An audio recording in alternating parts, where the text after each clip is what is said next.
30 बरस पहले बरसात की एक तूफानी रात थी।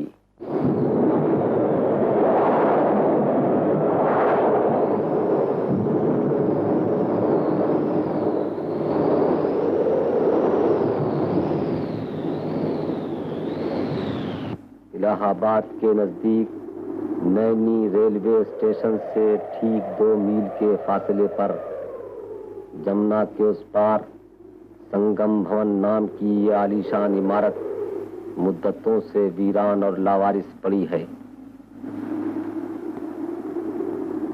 सुना जाता है कि बरसात की डरावनी रातों में जब मूसलाधार बारिश होती है तो आधी रात को एक कश्ती कहीं से आकर इस महल के सामने जमुना के दरमियान डूब जाती है और महल से किसी के रोने की आवाजें आने लगती हैं।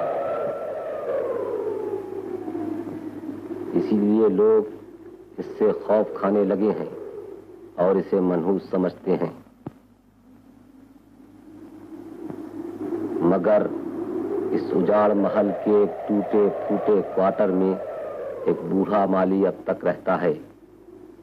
इसी बूढ़े माली की बयान की हुई एक अजीब कहानी इस महल के मुताल्लिक मशहूर है कि यहाँ मोहब्बत का एक बड़ा ही दर्दनाक वाकया गुजरा है।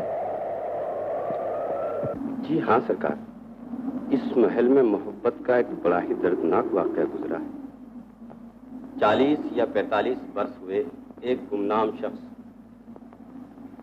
नदी के रास्ते रातों को कहीं से आकर ये महल बनवाता और सुबह होने से पहले ही चला जाता।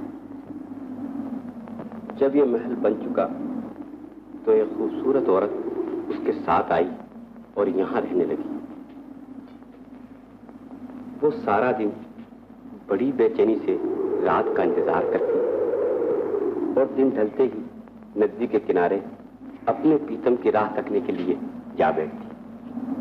आंधी हो या तूफान, वो शख्स ठीक अपने वक्त पर आधी रात को यहाँ पहुंच जाता और सुबह होने से पहले ही रुखसत हो जाता। एक रात के मूसलाधार बारिश पड़ रही थी। जमुना में भरी बरसात का भयानक तूफान आया हुआ था। मोहब्बत की कश्ती डगमगाती डोलती अपनी मंजिल की तरफ चली आ रही थी कि जमुना के किसी भंवर में फंसकर डूब गई। लेकिन डूबते डूबते नदी की मौजों से एक आखिरी पैगाम आया कि गम न करना कामनी, हमारी मजबूत मोहब्बत पर तकदीर के इस जबरदस्त हमले से तुम निराश न होना। मोहब्बत हारी नहीं, हारेगी नहीं। मैं फिर आऊंगा, जरूर आऊंगा। कामनी इस वादे पर जमुना की मौजों में अपना सुख और चैन ढूंढती फिरती रही।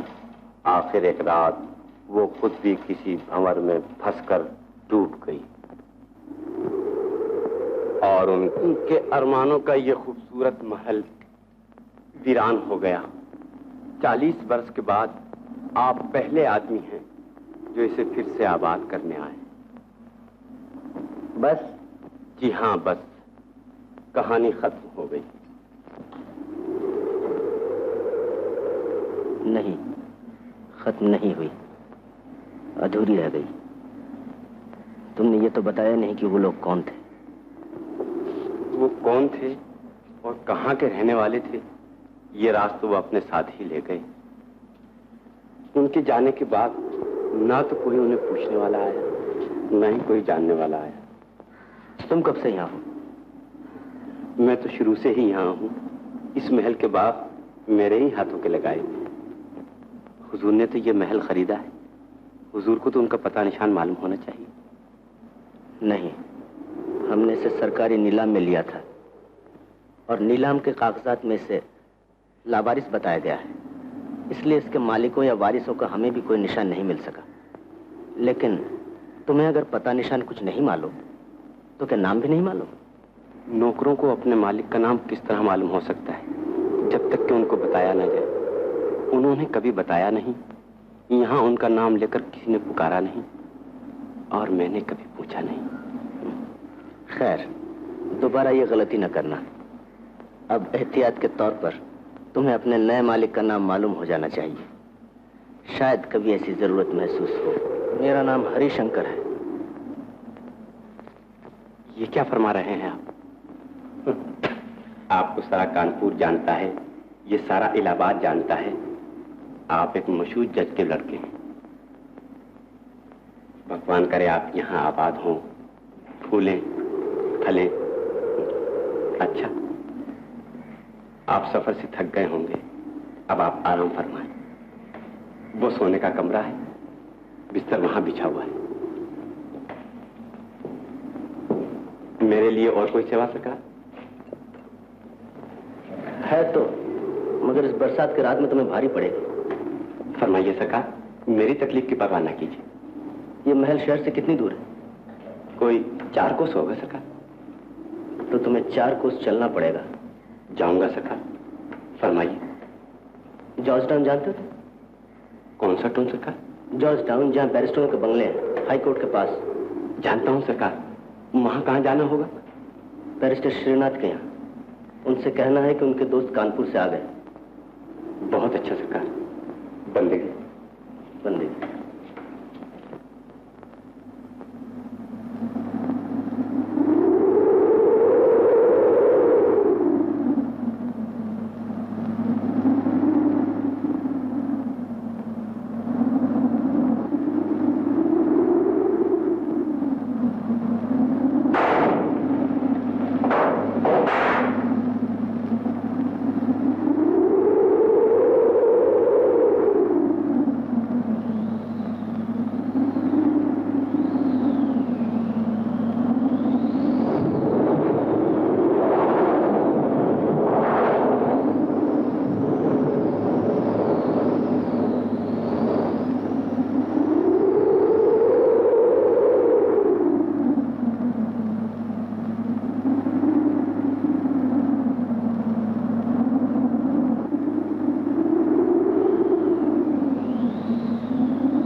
ये क्या राज है?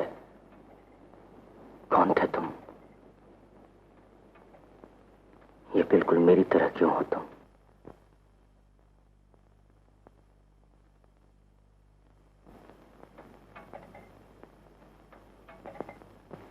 कहीं मैं तुम्हारा दूसरा जन्म तो नहीं हूं?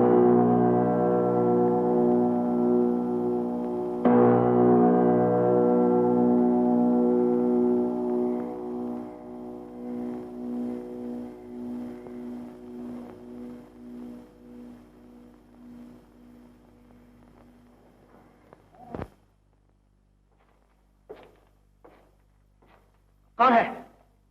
शंकर।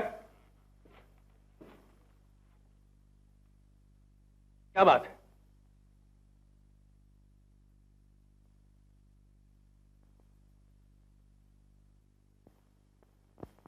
क्या बात है शंकर? क्या हुआ? जरा ठहरो, मुझे होश में आने दो। मैं जरा खामोश रहना चाहता हूं।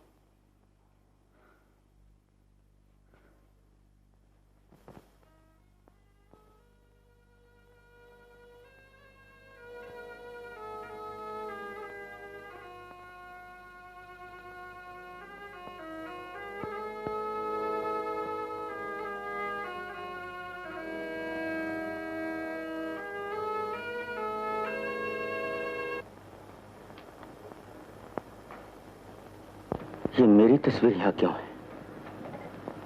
श्रीनाथ, कहीं ऐसा तो नहीं कि अपने पिछले जन्म में मैंने ही ये महल बनवाया हो और वो अधूरी मोहब्बत की हो जिसे मुकम्मल करने के लिए अपने इस जन्म में मैं यहां आ गया हूं। ये महज एक इत्तेफाक है।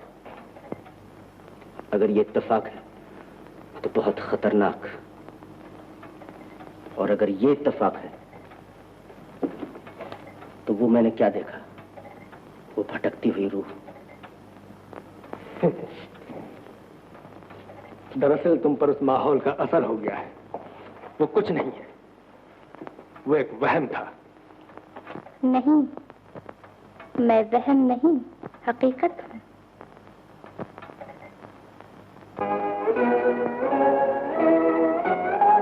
मैं वहम नहीं, हकीकत हूँ।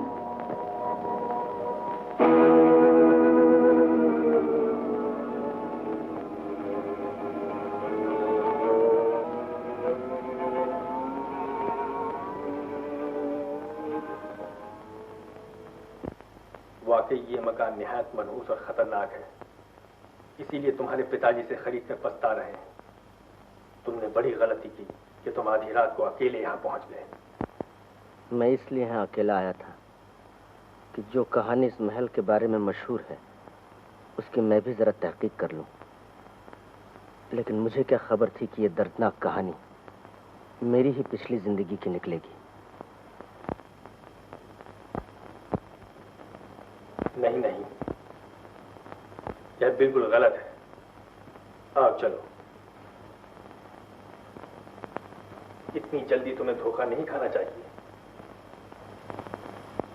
तुम अच्छे खासे पढ़े लिखे समझदार आदमी हो, जरा अपनी अक्ल से भी मशवरा करो। मेरे ख्याल में बेहतर यही है कि तुम कल रात ही की गाड़ी से कानपुर लौट जाओ।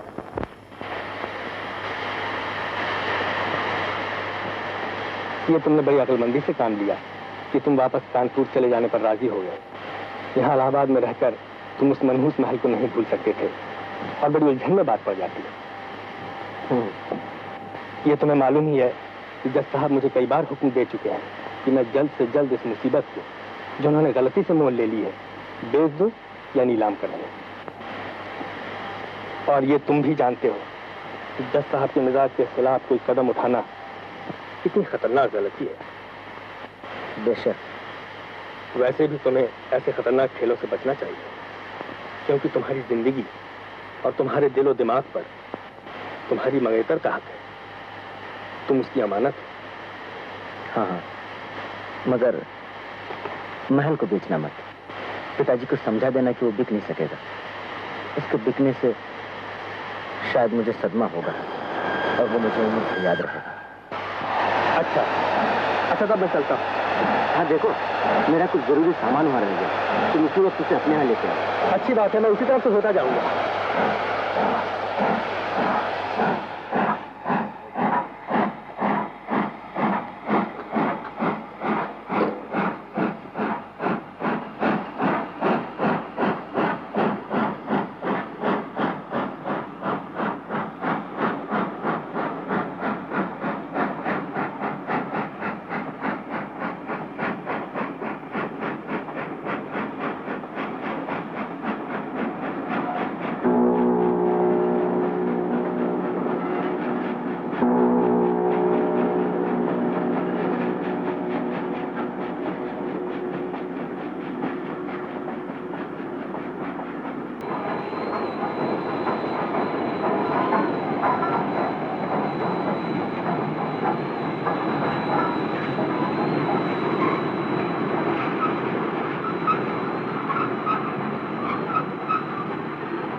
तुम आ गए।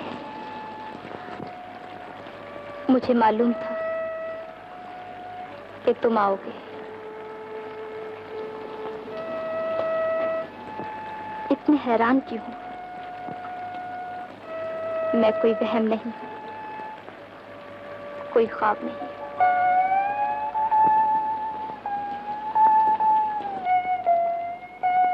मुझे गौर से देख लो।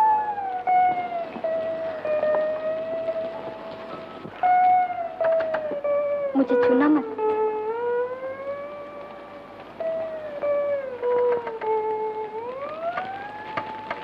मुझे सिर्फ देखो, मुझसे बातें करो। कौन हो तुम? शंकर!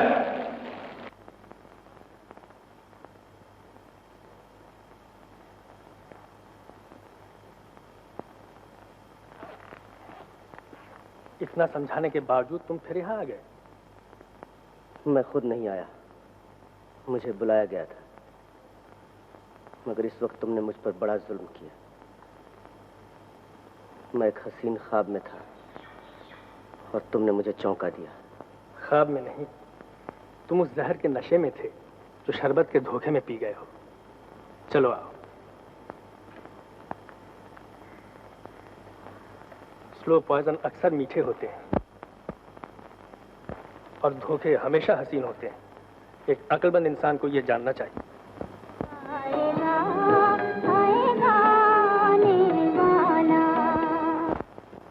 ठहरो, क्या तुम अपने अक्ल होश बिल्कुल गंवा बैठे हो? क्या तुम इतना नहीं समझ सकते कि मौत एक खूबसूरत रूप में तुमसे आंख मिचौली खेल रही है? शायद तुम ठीक कह रहे हो, मगर मैं दिल से मजबूर होता जा रहा हूं। गलत।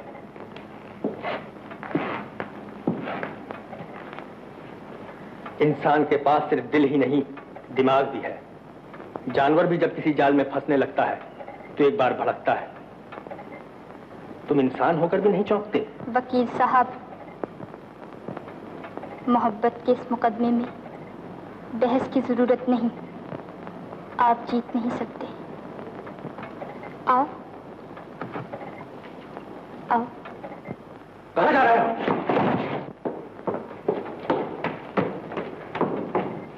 वकील साहब,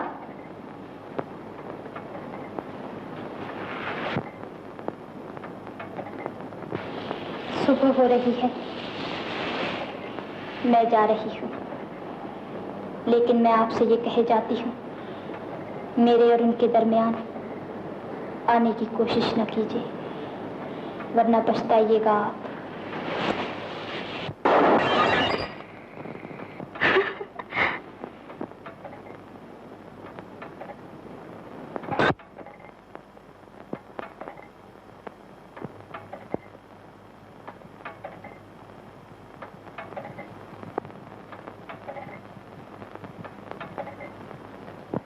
क्या हुआ?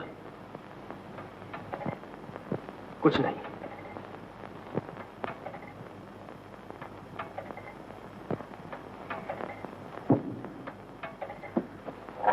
कौन? मालिक सरकार। क्या हुआ सरकार? ये धमाका कैसा था? इधर आओ। फरमाइए। तुमने इस महल की हमें जो कहानी सुनाई थी, उसमें तुम एक खास बात कहना भूल गए थे। कौन सी हुजूर?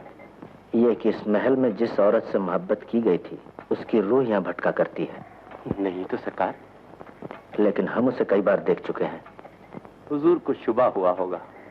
मुझे तो यहाँ 40 साल गुजर गए, मुझे तो कभी न कभी दिखाई देती। अजीब बात है। अच्छा तुम जाओ। चाय भिजवा दूं सरकार?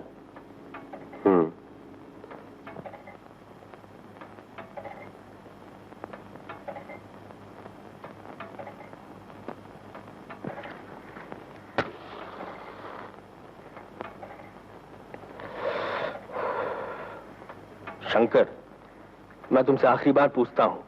चाय सरकार।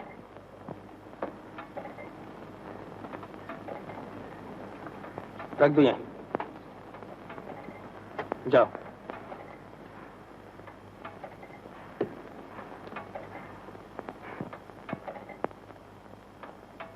मैं तुमसे आखिरी बार पूछता हूँ, क्या तुम ये मनहूस मकान नहीं छोड़ोगे? नहीं। तो फिर इस अंगारों के खेल में तुमने मर जाने की ठान ली है। अंगारों के इस खेल का अगर यही अंजाम है, तो मुझे इसमें भी कोई एतराज नहीं। तो फिर मुझे ये मकान बेच देना पड़ेगा। हरगिज नहीं, तुम इसे नहीं बेच सकते। वो देखा जाएगा।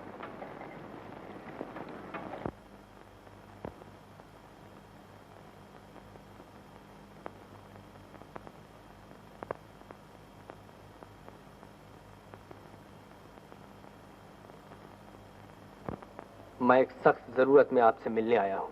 वही तो मैं भी हैरान हूँ, आप और मुझ नाचीज के यहाँ। आप तो कभी इस रास्ते से भी नहीं गुजरते। फरमाइए, किस लिए तकलीफ की? मेरे एक बहुत ही अजीज दोस्त एक औरत की भटकती हुई रूह के फरेब में बुरी तरह फंस गए हैं, और ये मामला इतना खतरनाक होता जा रहा है कि बहुत जल्द या तो वो दीवाने हो जाएंगे या मर जाएंगे। तो मैं चाहता हूं कि किसी तरह उनकी तवज्जो उधर से हट जाए, ताकि हमें उनकी शादी करने के लिए कुछ वक्त मिल सके। आप दोनों चूंकि लोगों के ख्यालात बदल देने में काफी तजुर्बा और शोहरत रखती हैं, इसीलिए मैं आपके पास हाजिर हुआ हूं। मगर हम तो खुद जहर हैं, आप हमसे दवा का काम लेने आए हैं। उल्टी बात है। मैं जानता हूं, लेकिन कुछ खतरनाक बीमारियों का इलाज जहर से भी किया जाता है।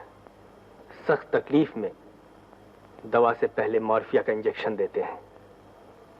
हाँ, तो इस इंजेक्शन के क्या दाम होंगे? मरीज को आप ले आइए, मर्ज और नब्ज देखकर मामला तय किया जाएगा। तो मैं एक बेहतरीन बहाने से उन्हें आप तक पहुंचा दूंगा, मगर उनके दिमाग को यहां आने के बाद फिर फुर्सत नहीं मिलनी चाहिए। ये ख्याल रखिएगा, जाल जो बनाइएगा वो ढीला और कमजोर ना हो। वो आ तो जाएंगे यहाँ? आ तो जाएंगे।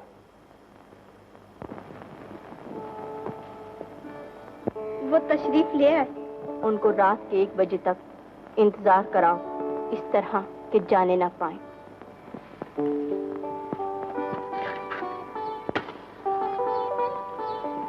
माफ कीजिए, आपको इंतजार करना पड़ेगा।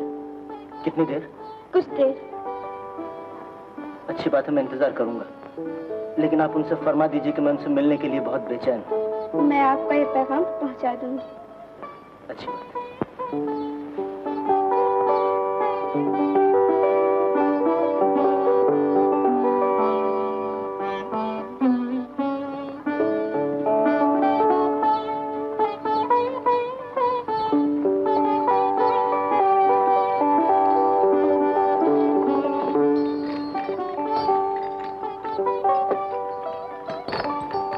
अब भी इंतजार खत्म हुआ या नहीं?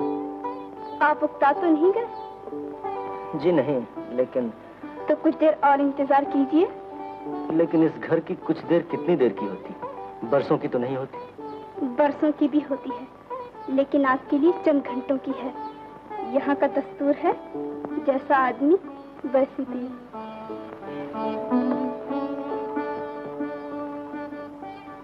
आइए हुजूर।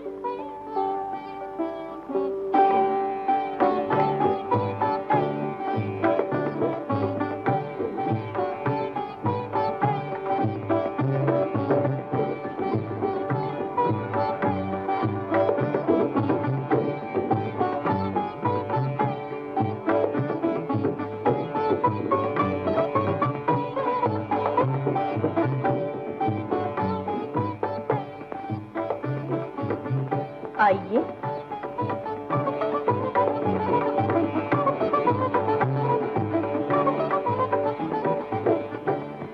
तशरीफ रखिए।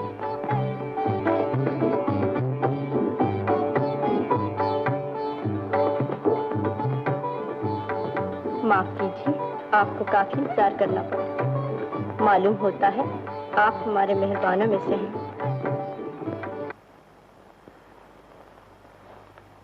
आपका भेजा हुआ ये दस्ती नोटिस आज ही शाम मुझको मिला। इसी के बारे में मैं आपसे कुछ कहने आया हूँ। फरमाइए।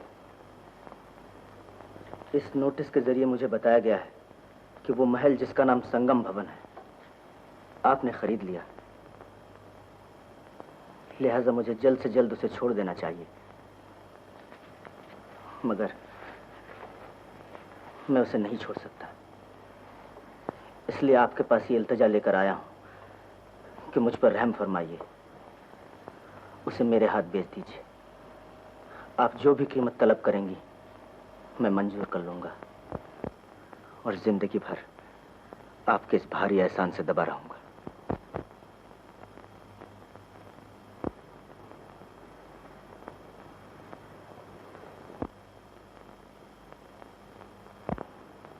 तो फरमाइए।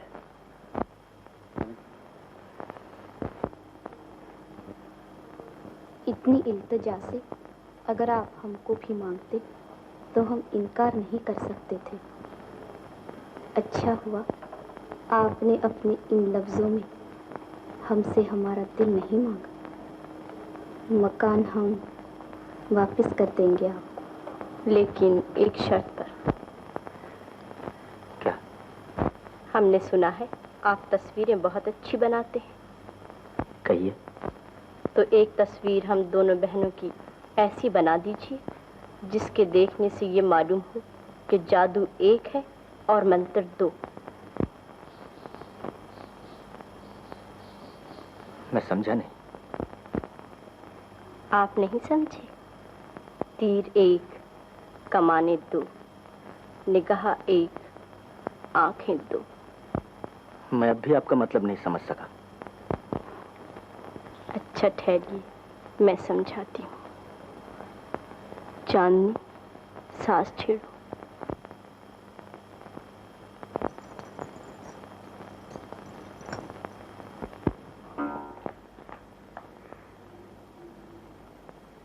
वाह,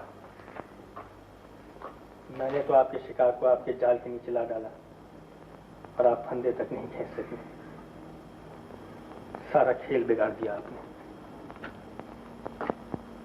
पंछी एक बार जाल से निकल चुका, अब वो और ऊंचा उड़ेगा।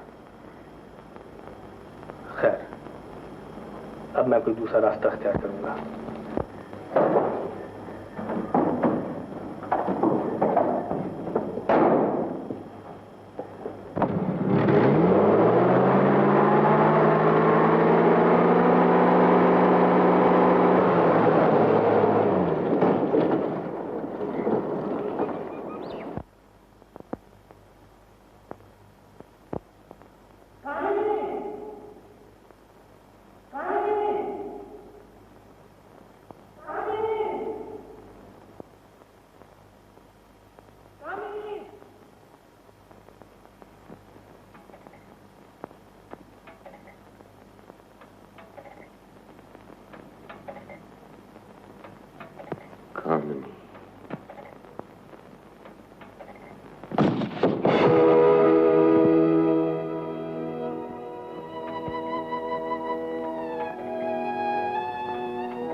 मेरे लिए बहुत बेचैन हो? बहुत।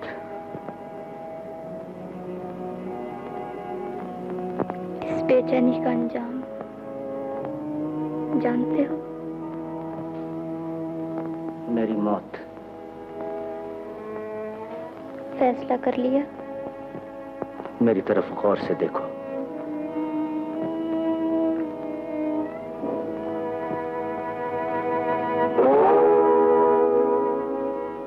जब आपकी जरूरत है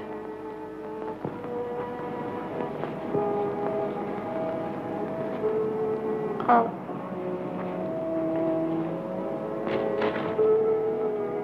चलो मरने के लिए।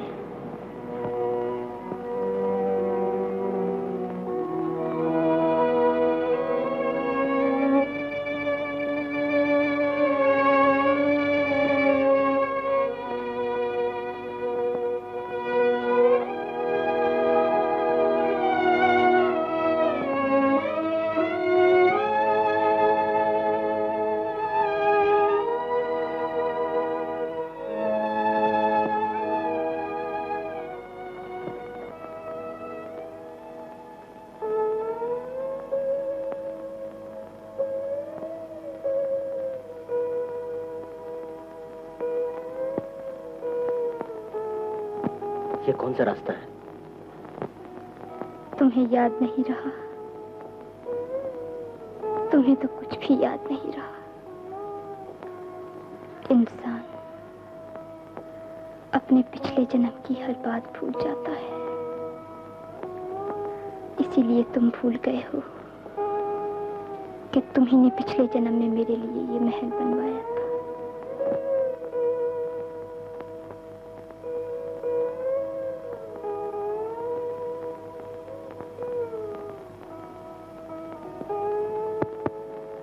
ये चोर रास्ता महल से नदी की तरफ जाता है।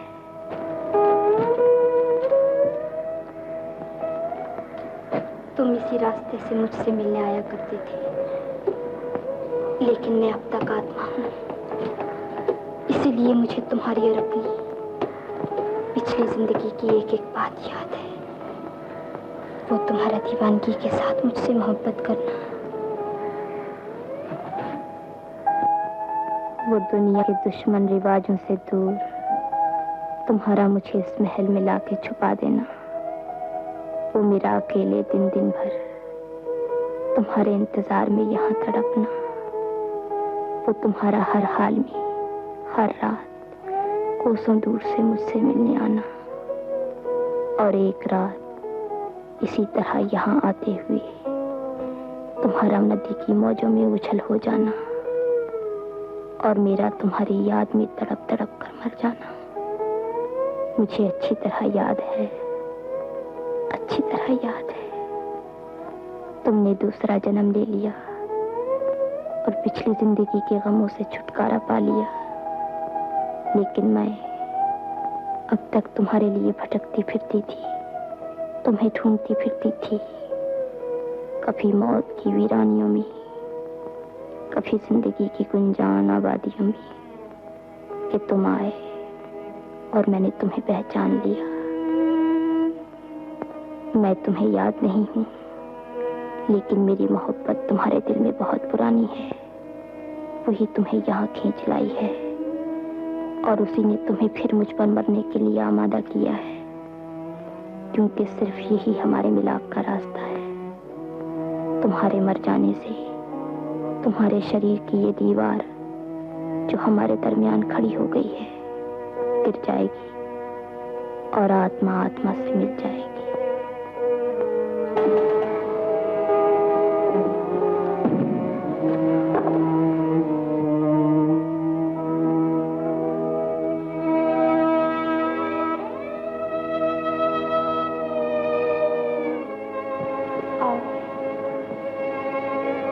मुझसे मिलने के लिए तुम्हें यहाँ से गिरकर उस गहरे पानी में डूबना पड़ेगा। अच्छा,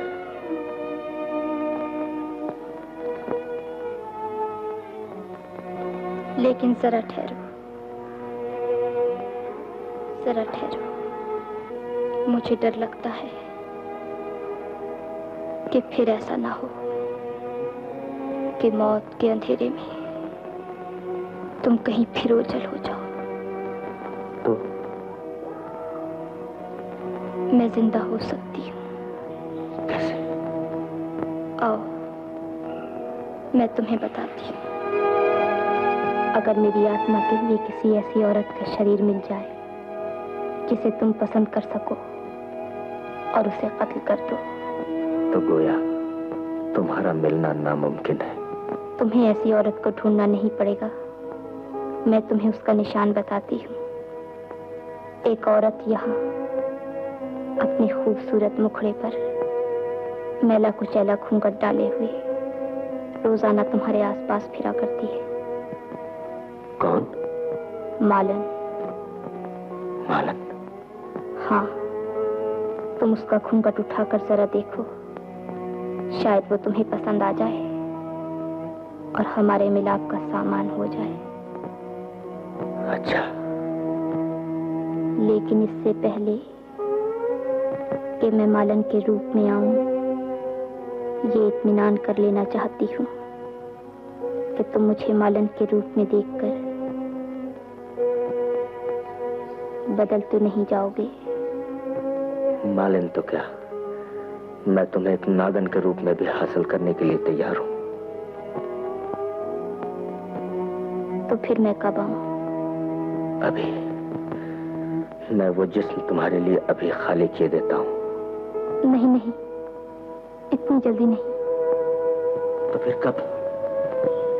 वो सुबह अपने वक्त पर चाय लेकर आएगी, तुम पहले उसे अच्छी तरह देख लेना और फिर आखिरी फैसला करना। अब जाओ और मिलाप की सुहानी सुबह का इंतजार करो।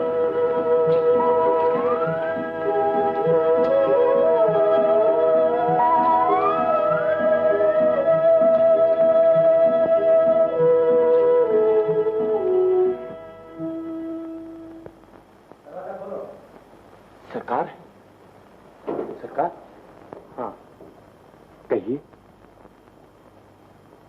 चाय आज जरा जल्दी चाहिए। बहुत अच्छा। क्या बात है सरकार? कुछ नहीं, तुम चाय जल्दी भिजवा देना। क्या बजे? कोई 7 बजे सरकार? नहीं, 6 बजे।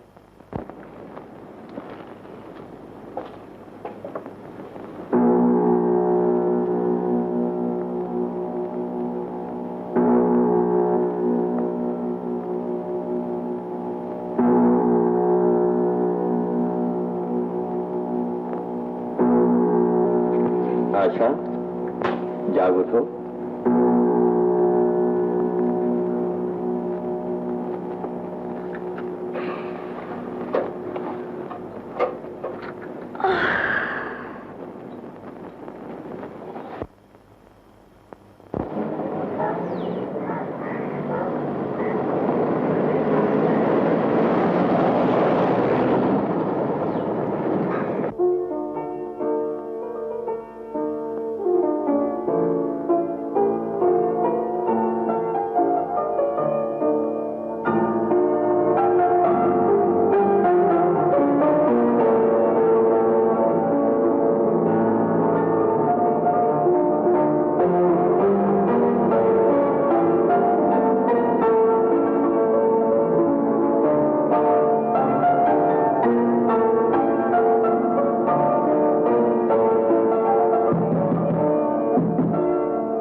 नहीं, मैं नहीं जाऊंगा, मैं नहीं जाऊंगा।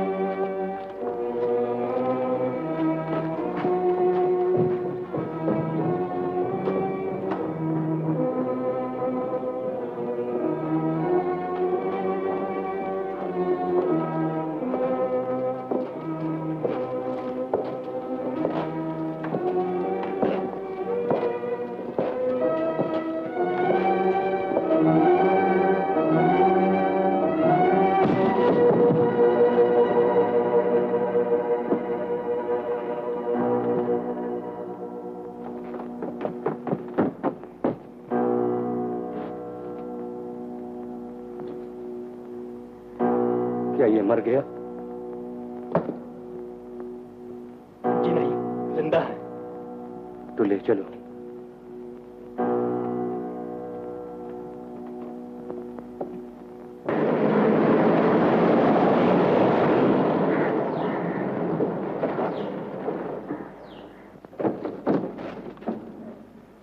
शंकर,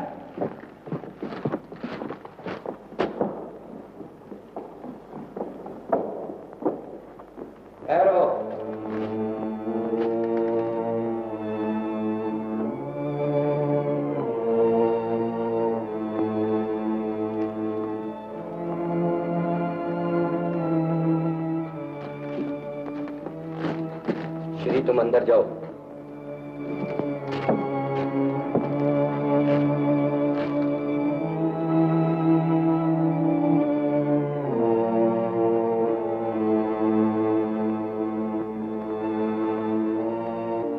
तुम माने नहीं?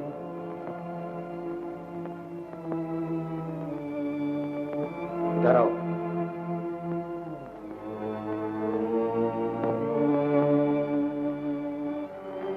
बैठो। तो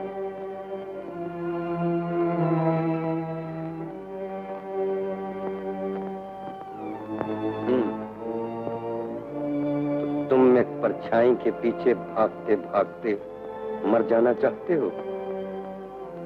तुम बगैर किसी कसूर के अपनी मंगेतर के साथ अन्याय करना चाहते हो? इधर देखो। तुम जीते जागते इंसानों का खून निचोड़कर मुर्दों पर छिड़कना चाहते हो? यही चाहते हो ना? तुम जाना चाहते हो? जा सकते हो, लेकिन मुझको रास्ते से हटाकर, और मैं वो भारी पत्थर हूं जिससे ठोकर खाए बगैर तुम अपनी बर्बादी के रास्ते पर आगे नहीं बढ़ सकते, समझे? और अगर जा नहीं चाहते हो तो लो लो लो।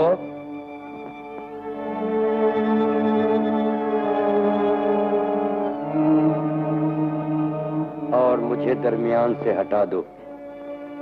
श्री को मैंने इसीलिए हटा दिया ताकि मेरे और तुम्हारे दरमियान जो कुछ निपटेगी उसका कोई गवाह न हो। मैंने लिख भी दिया है कि खुदकुशी मैंने की है। उठाओ पिस्तौल। देखते क्या? चलाओ गोली। मेरा सीना काफी चौड़ा है और तुम्हारा निशाना भी कुछ झूठा नहीं। उठाओ पिस्तौल।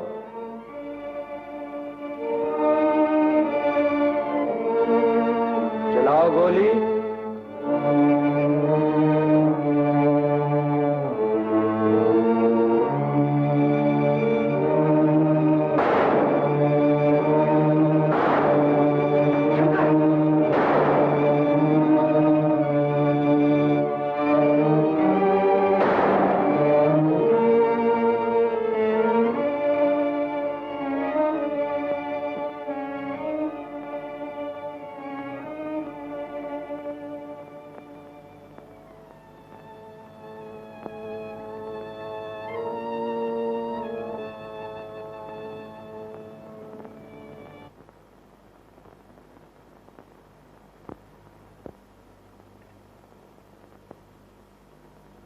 तुमने इससे क्या मतलब लिया?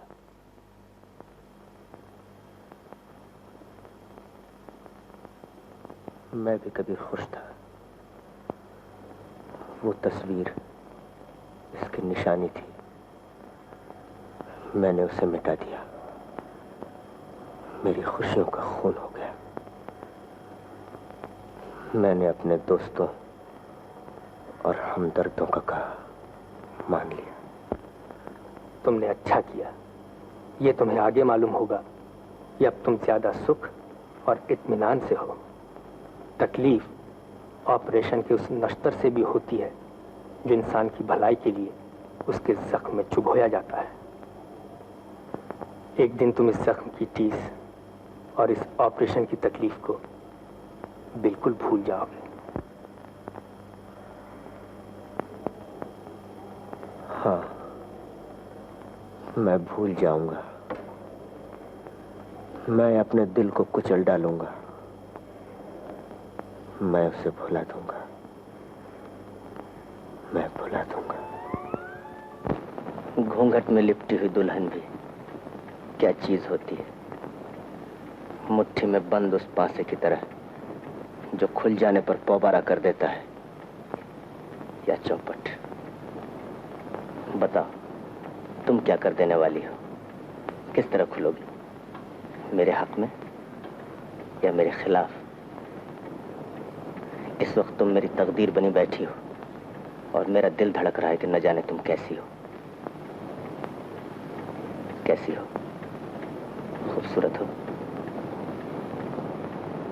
खूबसूरत हो ना?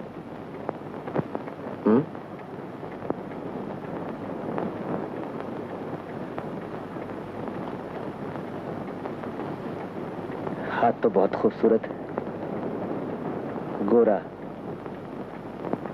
सुडौल और नाजुक।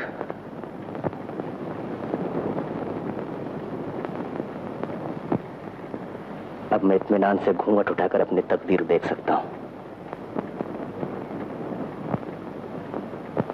शर्माती हो मुझसे? रोशनी से? अच्छा,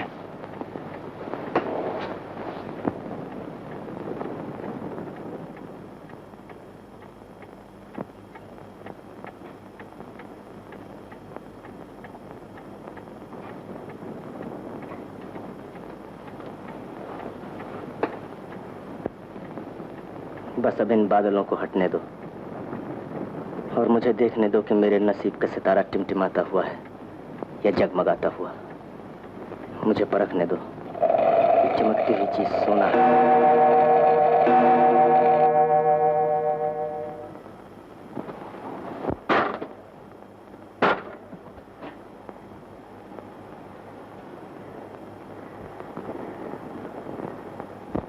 शुक्रिया,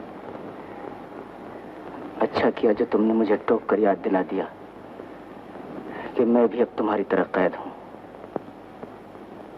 मजबूर।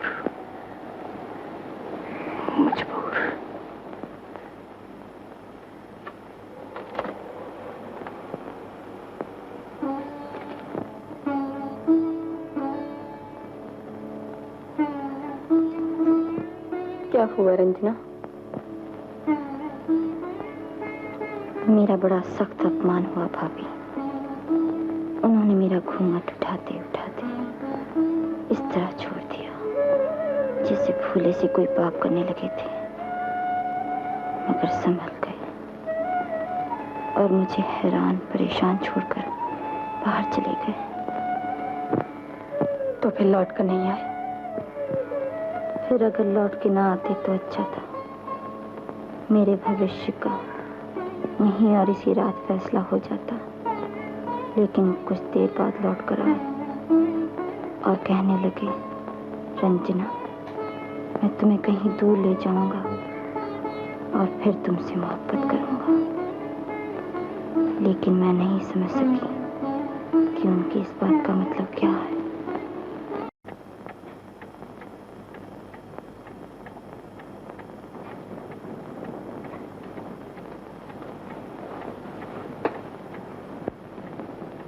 बस अब इन बादलों को हटने दो और मुझे देखने दो कि मेरे नसीब का सितारा टिमटिमाता हुआ है या जगमगाता हुआ। मुझे परखने दो, ये चमकती हुई चीज सोना है।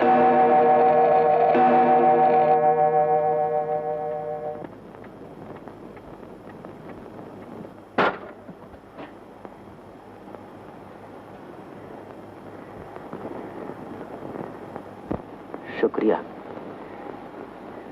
अच्छा किया जो तुमने मुझे टोक कर याद दिला दिया कि मैं भी अब तुम्हारी तरह कैद हूं। मजबूर।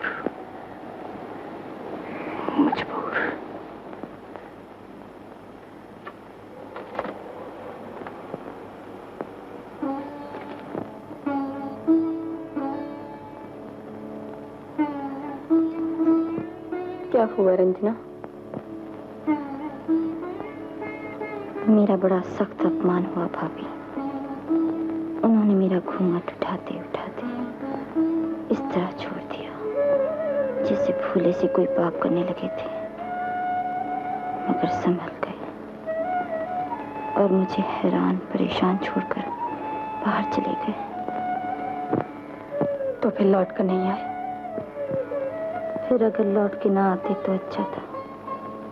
मेरे भविष्य का यहीं और इसी रात फैसला हो जाता। लेकिन कुछ देर बाद लौट कर आए और कहने लगे, रंजना, मैं तुम्हें कहीं दूर ले जाऊंगा और फिर तुमसे मोहब्बत करूंगा। लेकिन मैं नहीं समझ सकी कि उनकी इस बात का मतलब क्या है।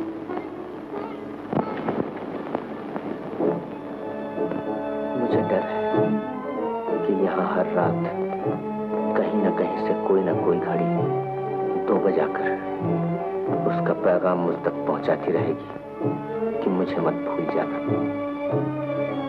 रात भी मुझे उसका पैगाम मिला और मैं तड़प उठा। लिहाजा मैं कहीं दूर किसी ऐसे वीराने में चला जाना चाहता हूं जहां उसका पैगाम मुझ तक न पहुंच सके और मैं इस बेचारी औरत के साथ इंसाफ कर सकूं जिसकी तकदीर का दीप तुम लोगों ने मेरे दिल में चलती हुई आंधियों के दरमियान लाकर रख दिया है।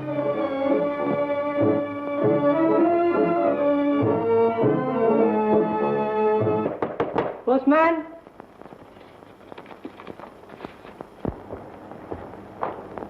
किसका खत है? आपकी बहन का।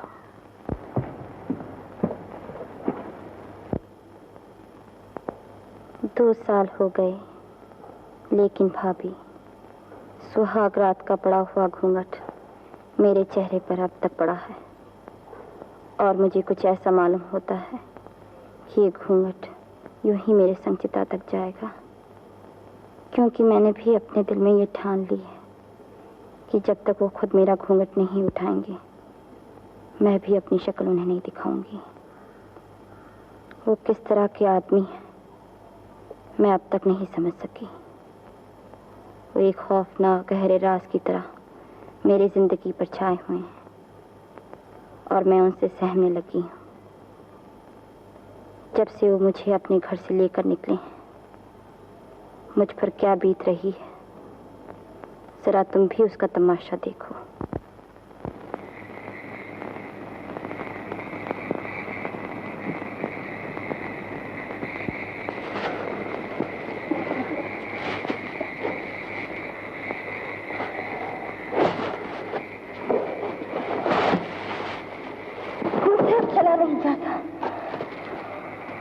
जरा हिम्मत से काम लो रंजना, तुम्हें तो अभी मेरे साथ जिंदगी का काफी सफर तय करना बाकी है।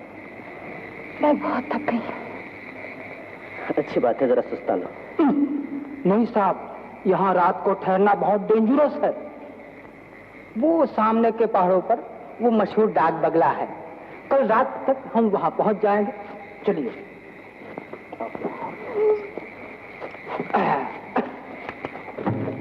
खबरदार।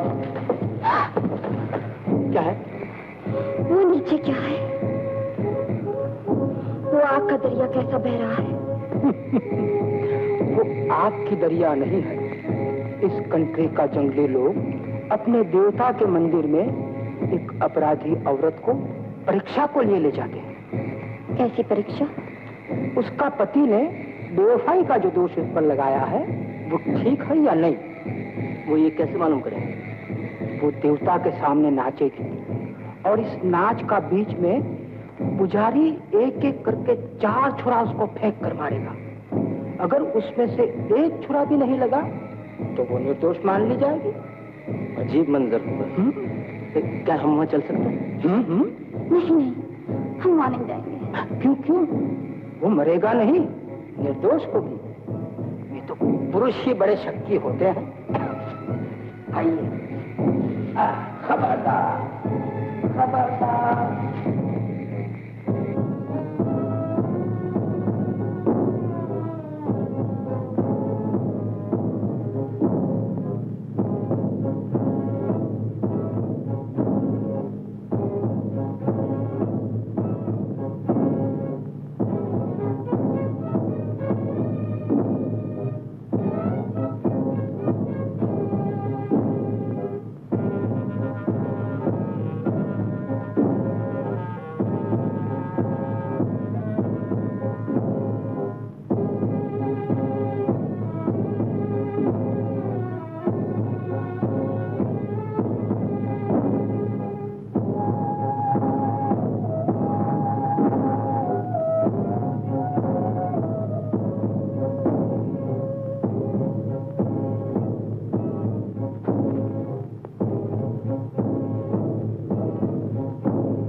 देखा भाभी, ये कितना हौलनाक मंजर था। वो ऐसे ही हौलनाक मंजरों से मुझे टहलाते हुए न जाने किस अंजाम की तरफ ले जा रहे हैं, और वो अंजाम भी कितना भयानक होगा जिसके रास्ते इतने कठिन हैं। कदम कदम पर ठोकरें खाती हुई मैं इस अजीरन जिंदगी से घबराकर मैं चाहती हूं कि मर जाऊं।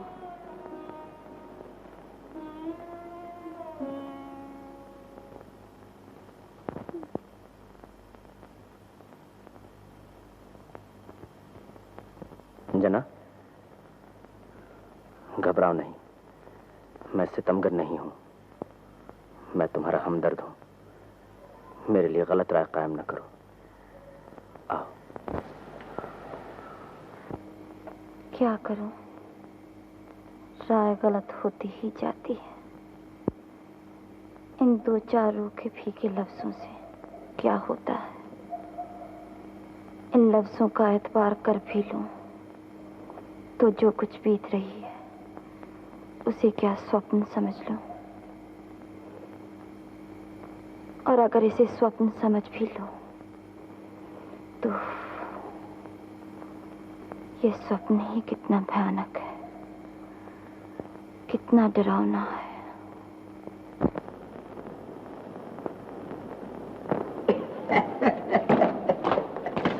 हाँ साहब, ये है डाक बगलो। कुछ बहुत पुराना नहीं है।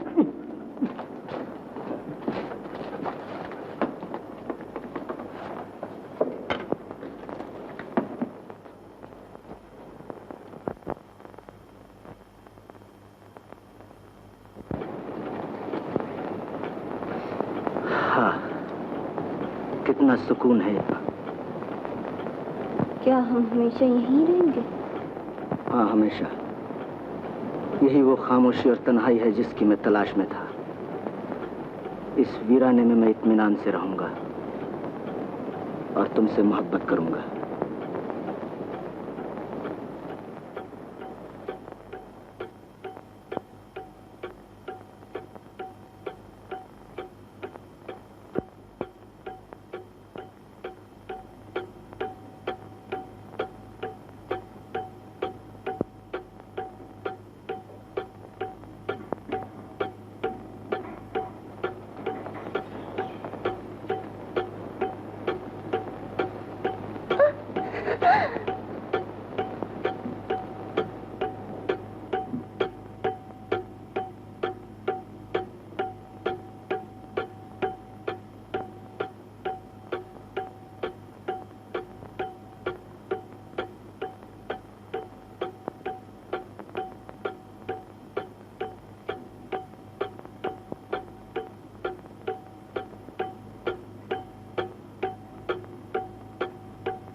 खामोश।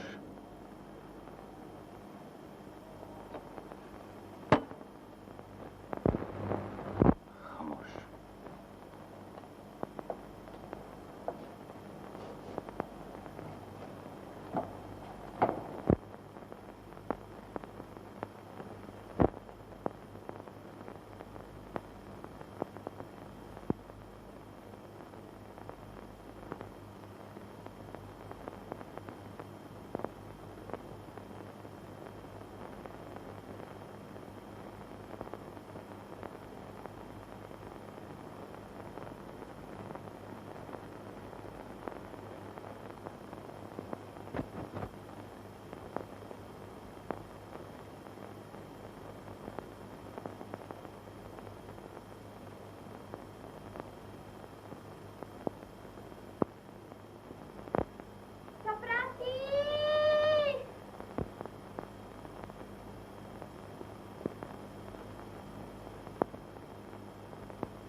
साहब,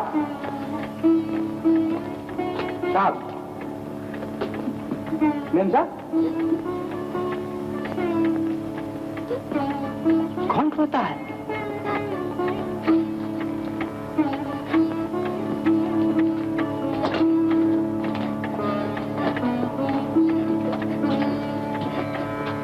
मेम साहब, क्या हुआ? क्या हुआ बेटा?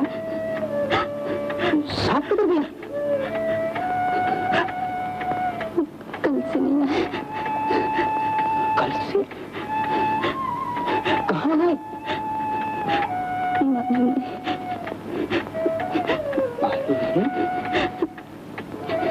डेंजरस, बहुत डेंजरस।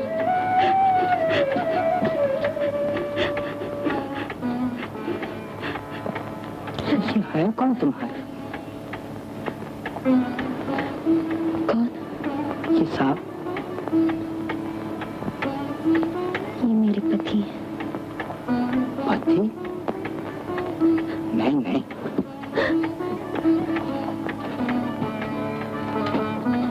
पति ऐसा नहीं होता।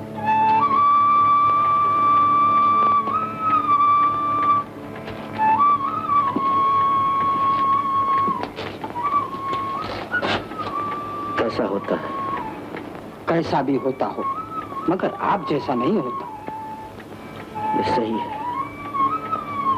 आप मेम साहब को अकेला छोड़कर चला गया।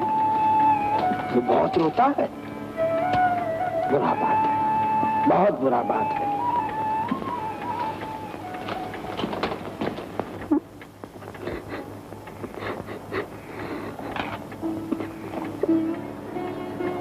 रंजना, मैं अपने बर्ताव पर तुमसे बहुत शर्मिंदा हूँ। लेकिन आप किस बर्ताव की? आखिर वजह क्या है? आखिर वजह क्या है? मैं आपकी पैर पड़ती हूँ, मुझे बता दीजिए आपका मतलब क्या है? इस अंधेरे में मेरा दम घुटा जाता है। मैं बहुत परेशान हूँ। अगर आप मुझे नहीं चाहते तो मुझे जिंदा रहने पर इस्रार नहीं है। मैं अपने आप मर जाऊंगी। मैं संसार वीरानी में कहीं गुम हो जाऊंगी। मैं आपकी जिंदगी से चुपचाप निकल जाऊंगी। लेकिन मुझे बताइए तो सही, मुझसे कुछ कहिए तो सही। मैं आपसे वादा करती हूँ, मैं जरूर मर जाऊंगी। आप मुझे बिन बात इतनी बड़ी सजा न दीजिए। एक निर्दोष और कमजोर औरत को इस बेदर्दी से कुचल कुचल कर धरा धरा कर माना बहुत जालिमाना होता है।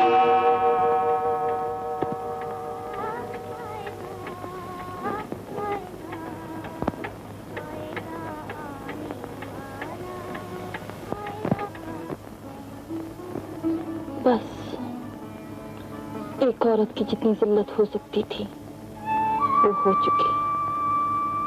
अब मैं और कुछ नहीं सह सकती। मैं ये राज जरूर मालूम करके रहूंगी कि ये कैसी दीवार है जो उनके मेरे दरमियान खड़ी है और जिससे मैं अपना सर टकरा टकरा कर लहूलुहान हो चुकी हूँ। मैं जिस खौलते हुए ज्वालामुखी की चोटी पर बैठी हूँ, अब मैं खुद ही उसका मुंह खोल देना चाहती हूँ ताकि जो कल होने वाला है वो आज हो जाए।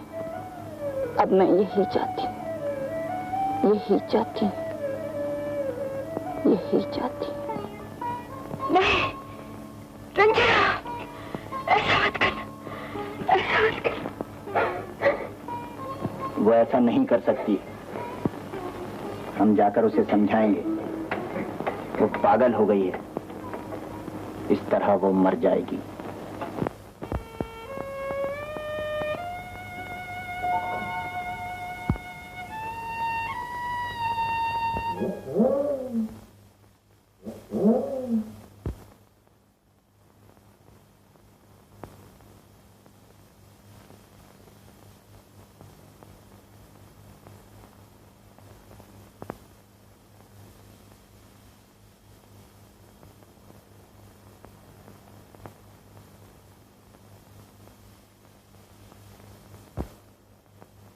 मेरे दुश्मन, मैंने तुम्हें पहचान लिया।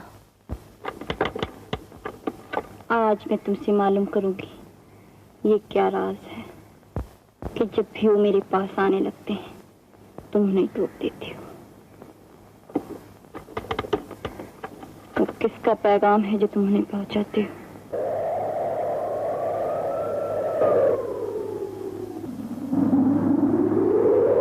घड़ी बंद हो गई। बाबा, बाबा घड़ी बंद हो गई। क्या है आशा?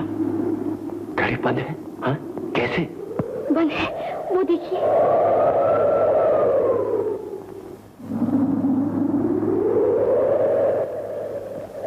ये तो कभी बंद नहीं हुई। ये तो बहुत बुरा शुगुन है।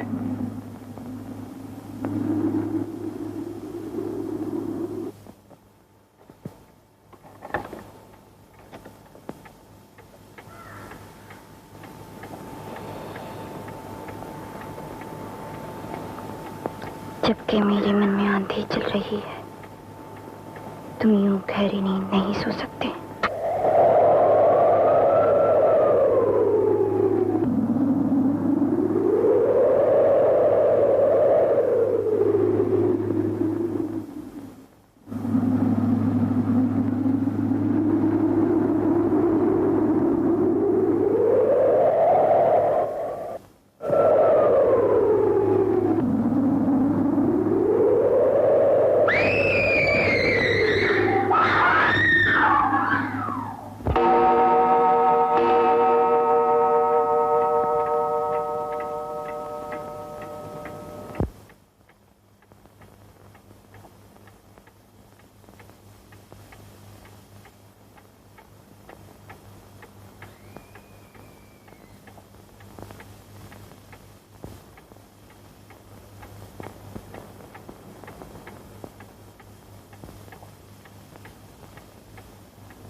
बेवफा, तुमसे घबरा कर अब मैं अपने आप को उस गहरे खड्ड में गिरा रही हूँ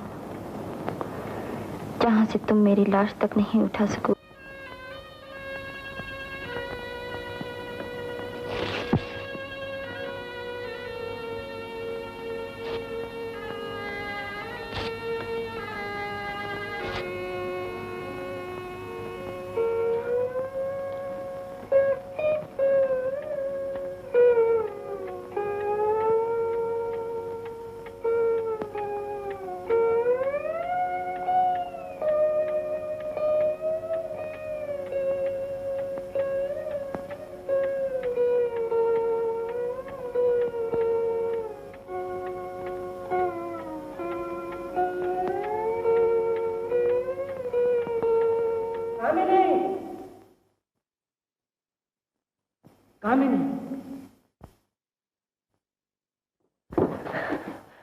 मैं आ गया कामिनी, मैं आ गया।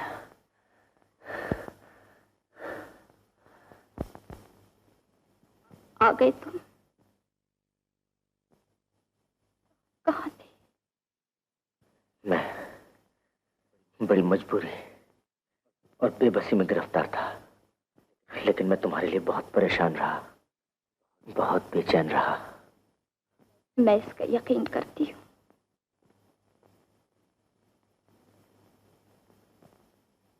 तुम्हारे बोलने के अंदाज और तुम्हारी उखड़ी हुई सांसों की आवाज से मैं इसकी गवाही सुन रही हूँ कि तुम मेरे लिए बहुत बेचैन थी। मुझे अब तुमसे कोई शिकायत नहीं। इस बार क्या फैसला करके आए हो, मैं ये जानना चाहती हूँ।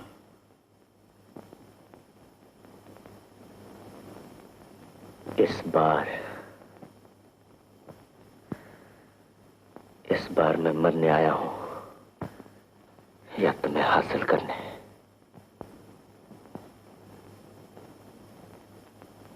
हाँ, मुझे हासिल कर लो। मालन अब तक जिंदा है, तक उसी तरह खूबसूरत है। मैं अब तक तुम्हारे लिए बेकल हूं और मैं एक बार करती हूं कि तुम मुझे हासिल करना चाहते हो तनख्वाह होगी, मालन तुम्हारे पास आएगी, तुम अपने फैसले पर जमे रहोगे और मुझे हासिल कर लोगे।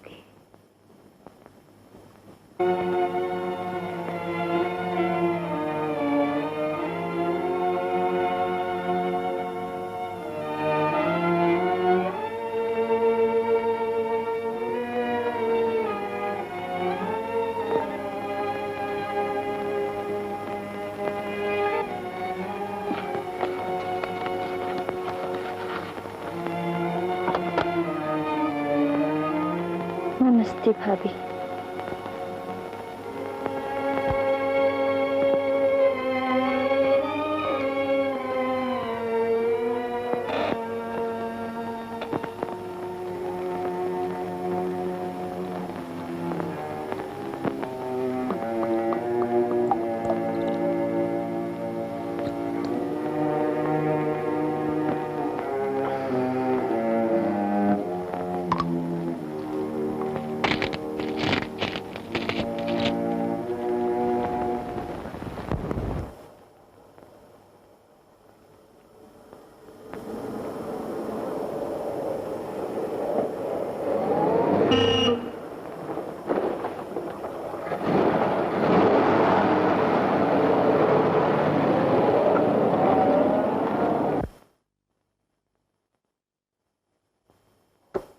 मैं बयान देना चाहती हूँ।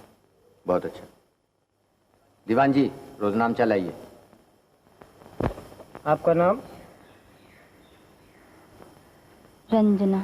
मुसम्मात रंजना देवी। आपका पता? संगम भवन। संगम भवन, इलाहाबाद? इलाहाबाद। जी, आगे लिखवाइए। ये मेरे पति हैं।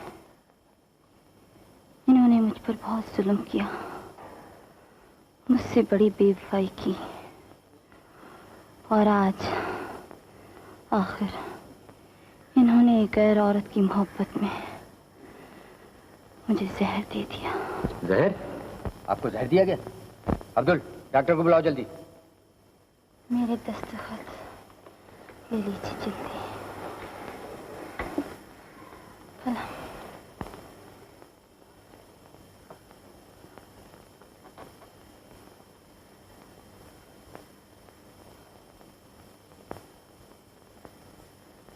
निशानी उठा लीजिए।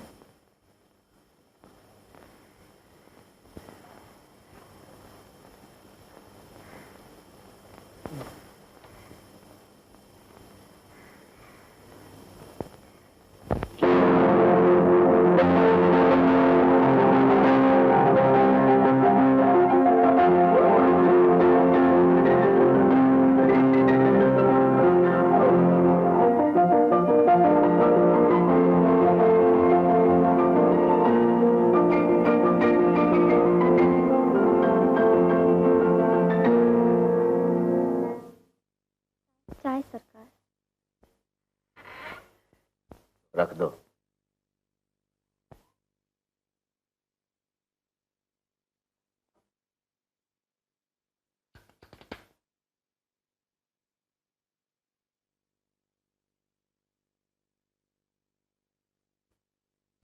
क्या तुम बहुत खूबसूरत हो?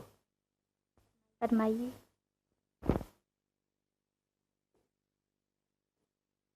मैं तुम्हें देखना चाहता हूं। अपना घूंघट उठाओ। कौन? पुलिस।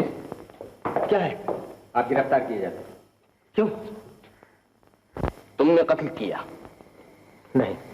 तुमने कत्ल किया? तुम अपनी बीवी से नफरत करते थे और इसी नफरत की वजह से तुमने उसे धोखे से जहर देकर मार डाला। नहीं। यकीनन तुम अपनी बीवी से नफरत करते थे। तुमने अपनी बीवी की सूरत जिंदगी में एक बार भी नहीं देखी। तुमने उसे देखा? हाँ। तुम झूठे हो। तुमने अगर उसे देखा है तो ये लो और इन मुख्तलिफ तस्वीरों में से पहचानो उस औरत की तस्वीर कौन सी है जिसने अपनी जिंदगी का एक जमाना तुम्हारे साथ गुजारा। यही है तुम्हारी बीवी। इनमें से कोई भी तुम्हारी बीवी नहीं थी। बेशक तुम उसे नहीं पहचान सकते, होने ना कभी नहीं छुप सकता। तुमने खुद गवाही दी कि तुमने अपनी बीवी को कभी नहीं देखा, क्योंकि तुम उससे नफरत करते थे। तुमने उस पर जुल्म ढाए, जिसकी गवाह तुम्हारी मजलूम बीवी की ये चिट्ठियां हैं। तुमने उसे कत्ल किया, जिसकी गवाह तुम्हारी बीवी की ये फरियाद है, जो पुलिस के रजिस्टर पर उसके दस्तखतों के साथ मौजूद है। आशा मालान वलद कृष्णा माली हाजिर है। आशा मालान वलद कृष्णा माली हाजिर है। यह है वो औरत, वो जादू, वो शराब, जिसकी धुन में इस बेदर्द मुल्जिम ने अपनी मासूम और मजलूम बीवी को जहर देकर मार डाला। यह है वो नागन, जिसने इस संगदिल इंसान को ऐसे भयानक जुर्म पर उकसाया। मीलॉर्ड, इस ड्रामेटिक तकरीर पर मुझे इतराज है। मुल्जिम और इस औरत के इश्क की कहानी जिस पर मुखालिफ इतना जोर देना चाहता है, वो गढ़ी हुई है, और मैं अपने दावे को साबित करने के लिए ये सबूत पेश करता हूं। ये हसीन तस्वीर, ये मोहनी सूरत, ये दिलकश चेहरा उस औरत का है जिसे कत्ल कर डाला गया। इस औरत के लिए मैं अक्ल इंसानी से यह सवाल करता हूं, क्या यह बात मानी जा सकती है कि एक जाहिल माली की यह गंवार लड़की, ये मैली कुचैली मानन, ये फूहड़ देहातन, क्या एक सुशील और खूबसूरत औरत के कत्ल की वजह बन सकती है? ये बदसूरत कामिनी, कामिनी। मेरा असली नाम आशा है। मैं कृष्णा माली की लड़की हूँ। मैं इस मुकदमे में जो बयान देने वाली हूँ, उसका एक एक लफ्ज़ तवज्जो के लायक है। इसलिए मैं दरख्वास्त करती हूँ कि मेरा बयान गौर से सुना जाए। महल के मुताल्लिक मोहब्बत की जो कहानी मशहूर है, वो मैंने भी अक्सर अपने बाप की ज़बानी सुनी थी। जब मैं जवान हुई तो मेरे दिल में भी सरमान ने अंगड़ाई ली कि काश मुझे भी इसी तरह चाहा जाए, लेकिन एक माली की लड़की को इस तरह नहीं चाहा जा सकता। मैं इस हकीकत को समझती थी, इसीलिए मैंने अपनी इस तमन्ना को तस्कीन देने का एक नया तरीका निकाला। मैं आधी रात को चुपके से उठकर महल में जाती, उस औरत का रूप भरती जिससे यहाँ मोहब्बत की गई थी, और जिस शख्स ने ये महल बनवाया था उसकी तस्वीर से मोहब्बत का स्वांग रचाती। आहिस्ता आहिस्ता मैं इस वहम में गिरफ्तार हो गई कि मैं ही वो औरत हूँ, और मैं इस तस्वीर से सचमुच मोहब्बत करने लगी। आखिर एक रात जबकि मैं अपने दस्तूर के मुताबिक महल में घूमती फिर रही थी, मैंने इन्हें देखा। पहले तो मैं घबरा कर छुप गई, लेकिन फिर जो मैं इन्हें गौर से देखने आई तो हैरान रह गई। ये वही थे जिनकी तस्वीर महल में मौजूद थी। ये वही थे जिनका मैं बरसों से इंतजार कर रही थी, और ये फिर जन्म लेकर यहाँ आए थे। मैं नजदीक ही छुपी हुई इन्हें देख रही थी। ये अपनी तस्वीर से सख्त परेशान थे और मेरे बारे में भी बहुत हैरान। ये खुद ही मुझे अपनी कामनी की रूह समझ रहे। इनके इस वहम से फायदा उठाने का मैंने उसी वक्त फैसला कर लिया था, ताकि ये अच्छी तरह मेरी मोहब्बत में गिरफ्तार हो जाए, और इन्हें यकीन दिलाने के लिए कि वाकई मैं कामनी की बेकरार आत्मा हूँ, मैंने महल के चोर रास्तों से खूब काम लिया। मुझे डर ये था, अगर इस मोहब्बत के आगे बढ़ने से पहले इन्हें ये मालूम हो गया कि मैं माली की लड़की हूँ, तो मेरा सुहाना ख्वाब टूट जाएगा। और जब मुझे ये यकीन हो गया कि अगर अब इन पर यह बात जाहिर भी हो जाए कि मैं एक माली की लड़की हूं, फिर भी ये मुझसे नफरत नहीं करेंगे, तो मैंने अपने आप को इन पर जाहिर कर देने का फैसला कर लिया। मैंने इनसे कहा, मैं जिंदा हो सकती हूं अगर तुम मुझे मालन के शरीर में देखना पसंद करो तो उसे कत्ल कर दो, ताकि मेरी भटकती हुई आत्मा उसके मुर्दा शरीर में समा जाए। मेरा मतलब था, जब वो मालन को पसंद करने के लिए मेरा ही घूंघट उठाएंगे तो मुझे पहचान जाएंगे। हालांकि मैं ये जानती थी कि ये बहुत खतरनाक तदबीर है, इसमें मेरी जान जाने का भी खतरा है, लेकिन मैं इनकी मोहब्बत में ये खतरा भी मोल लेने पर तैयार हो गई। मगर अफसोस, ना मैं कत्ल हो सकी, ना मैं इन्हें पा सकी, और मेरा सुहाना ख्वाब टूट गया। अदालत और हाज़रीन अदालत, मुल्जिम बिल्कुल बेकसूर है और बेगुनाह है। मैं इन पुरजोर अल्फाज के साथ अब अपना बयान सफाई शुरू करता हूं। यह दावा ही सरासर गलत है कि मुल्जिम ने अपनी अय्याशी के लिए एक औरत के बाद दूसरी औरत को कत्ल किया। यह एक महज कयास है, इसका सबूत कुछ नहीं। खून के ऐसे संगीन मुकदमे में बेदलील दावे करना, मनगढ़ंत कहानियां गढ़ना एक और खून बहाने के बराबर ही जुर्म है। किसी से बेपनाह मोहब्बत करना और उसे न भूल सकना, बताओ दुनिया की किस कानून की रूह से जुर्म है?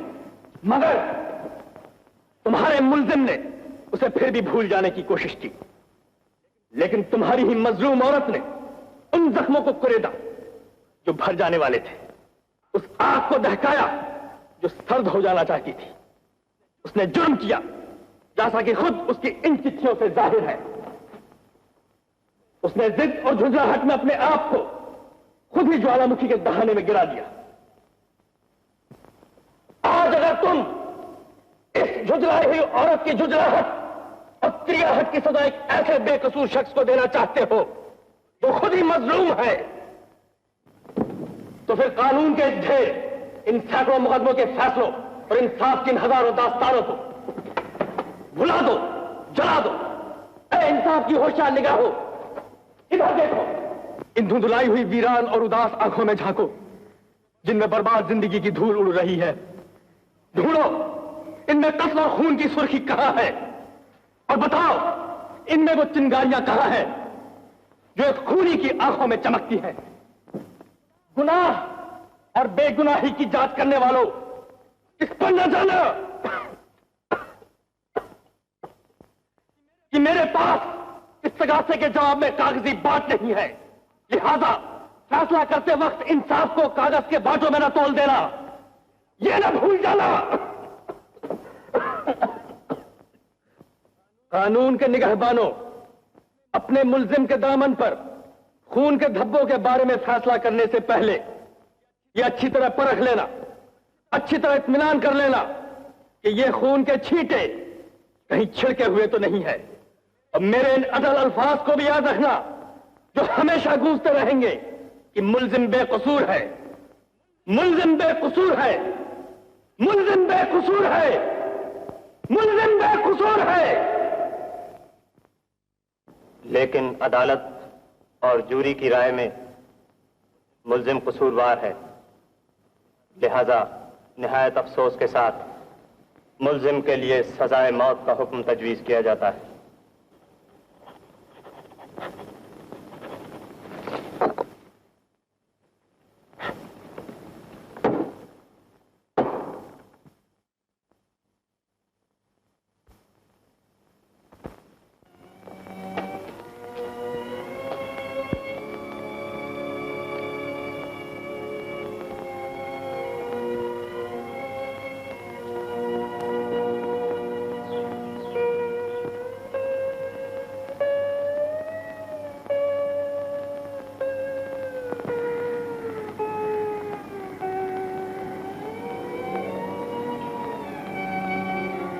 कामिनी, मैंने तुम्हें ये कहने के लिए बुलाया है कि कल मैं इस जिंदगी से जा रहा हूं,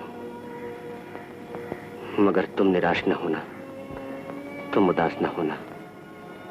हमारी मुलाकात फिर होगी इसी दुनिया में। मैं फिर लौट कर आऊंगा, मैं फिर जन्म लूंगा। पहले भी मैं इस मोहब्बत में न जाने कितनी बार मर मर कर जन्म ले चुका हूं। ये एक मौत और सही, एक जन्म और सही। मेरी तड़प, मेरी प्यास, तुम्हारी इन मासूम आंखों से टपकती हुई ये मोहब्बत मुझे यहां फिर खींच लाएगी। लेकिन तुम कहीं मेरे लिए न मर जाना, क्योंकि अगर तुम मेरे लिए मर जाओगी तो शायद मौत की उस उजाड़ दुनिया में तुम मुझसे मिला दी जाओगी। लेकिन मैं वहां तुम्हें पाना नहीं चाहता, मैं तुम्हें यहां पाना चाहता हूं। यहां मैं तुमसे मोहब्बत करता रहा हूं, यहां से मैं बार बार नाकाम जाता रहा हूं। यहां मुझे फांसी दी जा रही है, मैं यही तुम्हें पाना चाहता हूं। इसीलिए मैं आज तुमसे यह कुर्बानी चाहता हूं कि तुम अपने इस जन्म में मुझसे छिन जाओ, मेरी न रहो, ताकि मेरे कारण तुम्हें फिर जन्म लेना पड़े। मैं जानता हूं यह कुर्बानी बहुत बड़ी होगी, लेकिन कामिनी, अगर तुम ये चाहती हो कि हम फिर एक बार मिलाप की तमन्ना में जन्म लें, तो इस इम्तिहान से तुम्हें गुजरना पड़ेगा। बोलो, तुम क्या फैसला करती हो?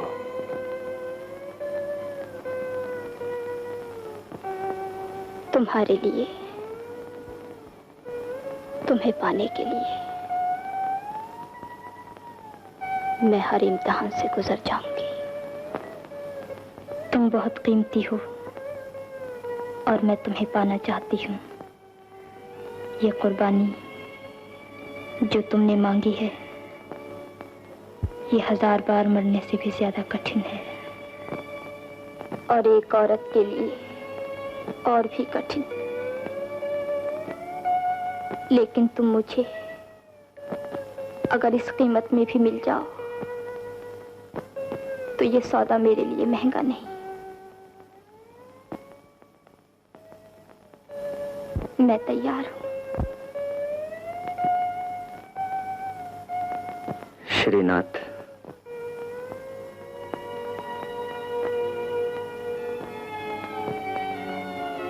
तुमने हमारी गुफ्तगू सुनी? हाँ, सुनी। आज मैं तुमसे अपनी गहरी दोस्ती के सिलसिले में ये आखिरी हमदर्दी चाहता हूं। मेरे मरने से पहले मेरी कामिनी को मुझसे छीन लो, इनसे शादी कर लो, ताकि मेरी बदकिस्मती का ये आखिरी तीर भी इसी जन्म में मेरे दिल पे लग जाए और अगले जन्म में कोई जख्म खाना बाकी न रहे। ये तुम क्या कह रहे हो? मुझसे बहस मत करो, मेरे पास वक्त बहुत कम है। मेरी बात का साफ जवाब दो, हाँ या नहीं। श्रीनाथ, तुमने मेरी भलाई की बहुत कोशिशें की हैं। ये एक आखिरी कोशिश और आज ही, इसी रात, ताकि कल सुबह मैं फांसी के तख्ते पर से देख सकूं कि मेरी भलाई के लिए तुमने मेरी कामिनी को मुझसे छीन लिया और मैंने अपनी कामिनी को अगले जन्म में हासिल करने के लिए तकदीर को पूरी कीमत अदा कर दी।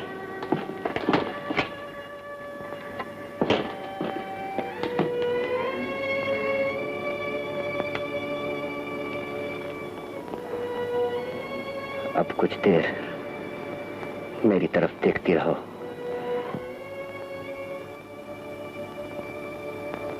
मैं तुम्हें जी भर के देखना चाहता हूँ। हेलो, क्या है? एक बैरक चिट्ठी यहाँ खोली गई है। इस चिट्ठी का मजमून बहुत खतरनाक है। क्या?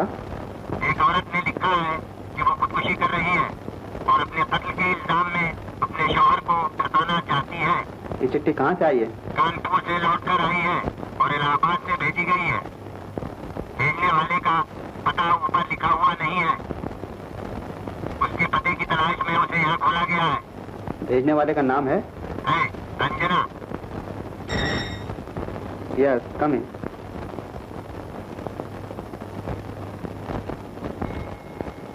Police headquarter.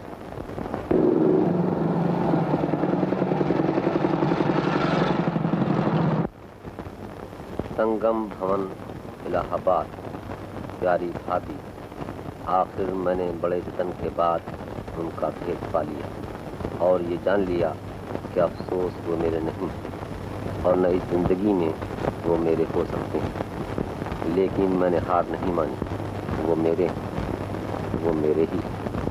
मैं अगर उन्हें यहाँ नहीं पा सकती तो मैं दूसरी दुनिया में उन्हें पाऊंगी जिसकी सरहद मौत के पार से शुरू होती है। और उन्हें पाने ही के लिए मैं आज मौत के पार जा रही हूँ और उन पर ये इल्जाम लगाते जा रही हूँ कि उन्होंने मुझे जहर देकर मार डाला ताकि वो मेरे कत्ल के जुर्म में मौत की सजा पाकर मेरे पास पहुंच जाए।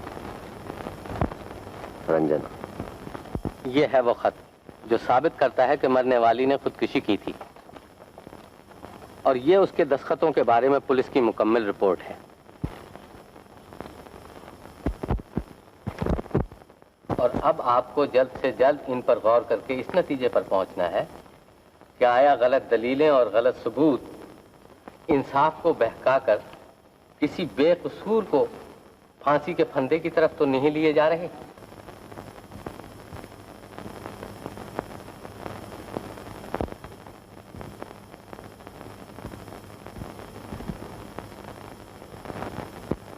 Honourable sir H.N. Sharma, chief justice high court Allahabad.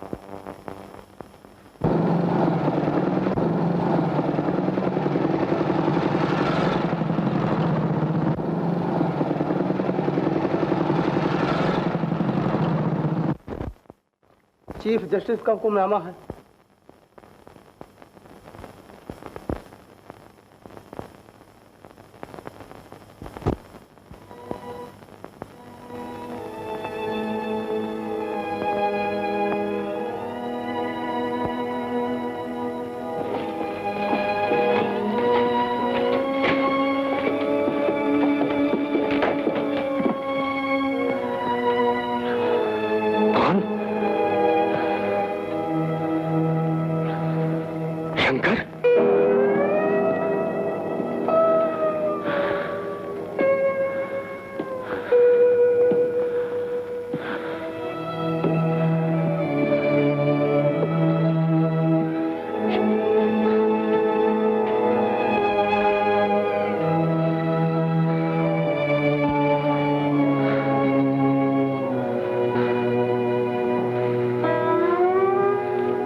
मुझे सख्त अफसोस है कि मेरी हर हमदर्दी तुम्हें बहुत महंगी पड़ती रही और मेरी दोस्ती से तुम्हें बड़ा नुकसान पहुंचता रहा।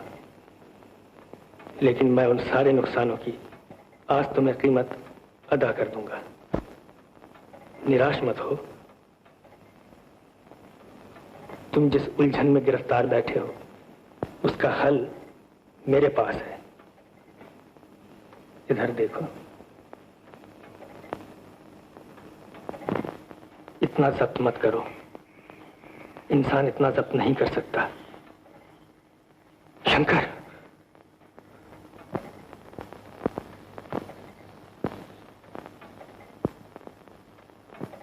शंकर।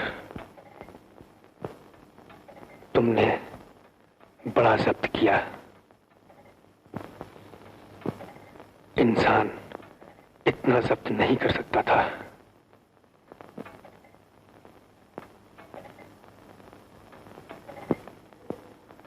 तुमने जाने में बहुत जल्दी की और मैंने कुर्बानी देने में बहुत देर की, लेकिन तुम फिर लौट कर आओगे।